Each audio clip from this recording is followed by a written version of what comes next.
शर्यतीचं खूळ कुणाला नसतंय हो.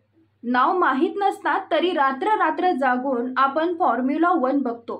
बैलगाडा शर्यत म्हणजे असा नाद ज्याला जगात तोड नाही. टू व्हीलरचा मुद्दा आला की आपणच गाड्या रिंगवत रेस खेळलेलो असतोय. काहीही म्हणा, टू व्हीलरच्या रेस असतात लई बारी. या रेसबद्दल शोधता शोधता आम्हाला एका रेसरची स्टोरी सापडली. हा गडी रेस जिंकून गाडी पळवून फेमस नाही झाला. हा फेमस झाला मेल्यानंतर. कारण एखाद्या रेसमध्ये असतं तसलं थ्रिल या रेसरच्या मर्डर मिस्ट्रीमध्ये होतं. त्याला कुणी मारलं हे शोधायला थोडी नाही तर 3 वर्ष लागली. नमस्कार, टॉप मराठीमध्ये आपले स्वागत आहे. असबाक मोर हा भारताचा इंटरनॅशनल बाईक रेसर.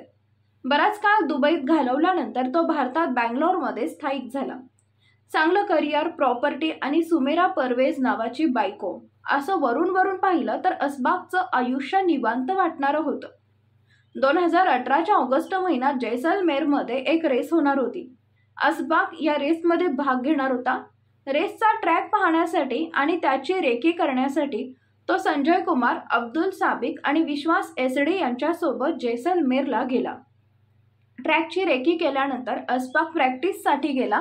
मात्र त्याच दिवशी रात्री त्याच्यासोबत झालेल्या असणाऱ्या संजयनं पोलिसांमध्ये असबाक गायब झाल्याची तक्रार केली. पोलिसांनी तपास सुरू केला तेव्हा त्यांना असबाकचा मृतदेह सापडला. मात्र कोणतीही मोठी जखम नव्हती, त्यामुळे नेमकं झालंय काय हे ओळखायचा मार्ग नव्हता. पोलिसांनी प्राथमिक तपासात वाळवंट्यात हरवल्यानं आणि अन्न पाण्याशिवाय राहिल्यानं त्याचा मृत्यू झाला असा अंदाज लावला. त्याच्या पाठीला दुखापत झाली, मात्र ती गाडीचा अपघात झाल्यानं झाली असावी असा तर्क लागला गेला.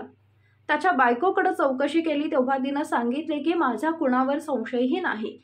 त्यामुळे पोलिसांनी केस बंद केली. काही दिवसांनी असबाकची आई पुढे आली आणि तिनं एक खुलासा केला की असबाक आणि त्याची बायको सुमेरामध्ये सगळं काही अलबेल नव्हतं. त्यांच्यात कायम वाद व्हायचे. तेव्हा पोलिसांना या मृत्यूमध्ये काहीतरी काळबेर असावं असं वाटलं.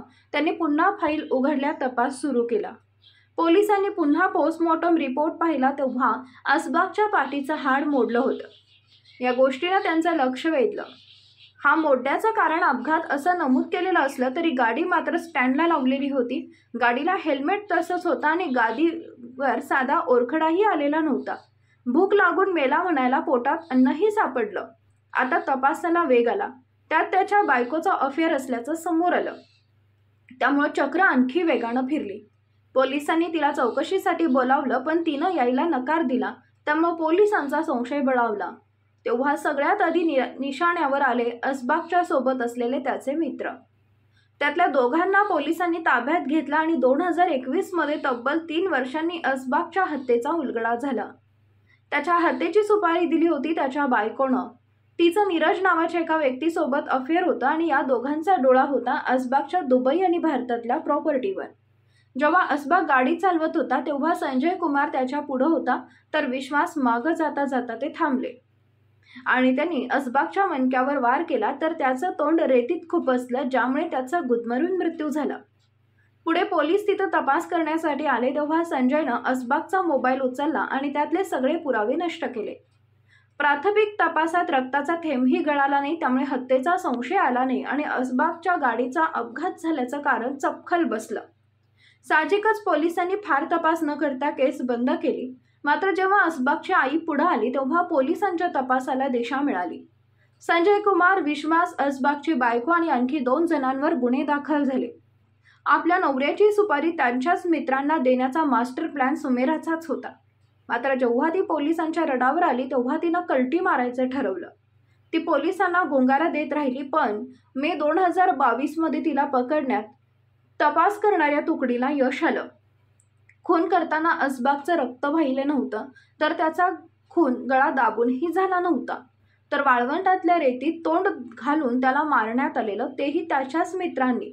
मारण्याची सुपारी आलेली त्याच्या बायकोकडून. नाती, मैत्री या गोष्टींपेक्षा हव्यास जिंकला आणि भारत एका उदयोन्मुख रेसरला मुकला, ज्याच्या हत्येचा उलगडा व्हायला आणि मुख्य आरोपीला अटक व्हायला 4 वर्ष वाट पाहावी लागली. याबद्दल तुम्हाला काय वाटतं कमेंटमध्ये नक्की सांगा. तेव्हा पुन्हा भेटू पुढील भागात. तोपर्यंत धन्यवाद.